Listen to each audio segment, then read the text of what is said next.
रावण की स्वर्ण नगरी लंका में आज एक अलग ही सन्नाटा था। समुद्र की लहरें भी मानो धीमी आवाज में कुछ कह रही थीं। हवा में एक अजीब सी बेचैनी थी, जैसे प्रकृति खुद जानती हो कि आज कुछ बड़ा होने वाला है।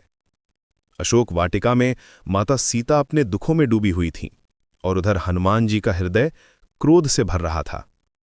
लंका के राक्षसों ने उन्हें बांधा था, उनकी पूंछ में आग लगाई थी, लेकिन क्या वे जानते थे कि वे किसके साथ खेल रहे हैं?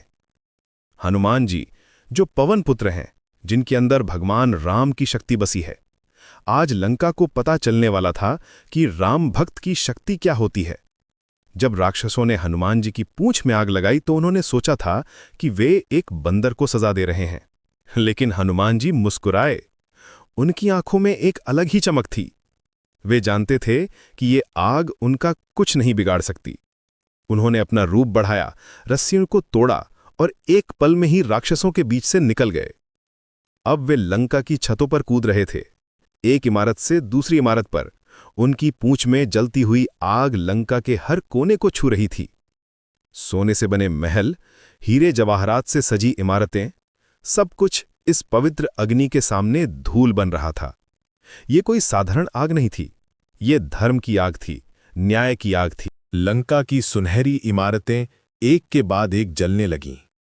हनुमान जी की गर्जना से पूरा शहर कांप रहा था। वे एक विशाल रूप धारण करके लंका के ऊपर से गुजर रहे थे।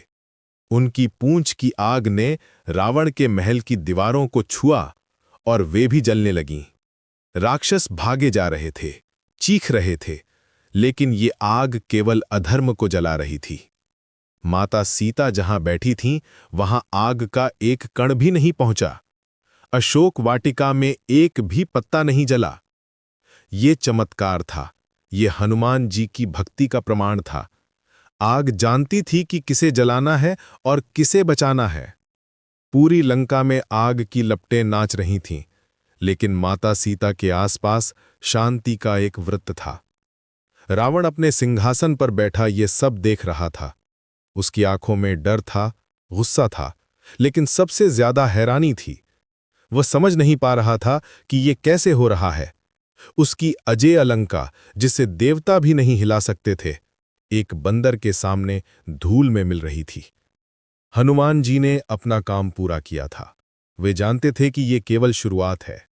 ये आग लंका को बताने के लिए थी कि राम की सेना आने वाली है। ये एक संदेश था, एक चेतावनी थी। हनुमान जी ने एक बार फिर अपनी गर्जना की और समुद्र के ऊपर से उड़ते हुए वापस राम जी के पास जाने के लिए निकल गए।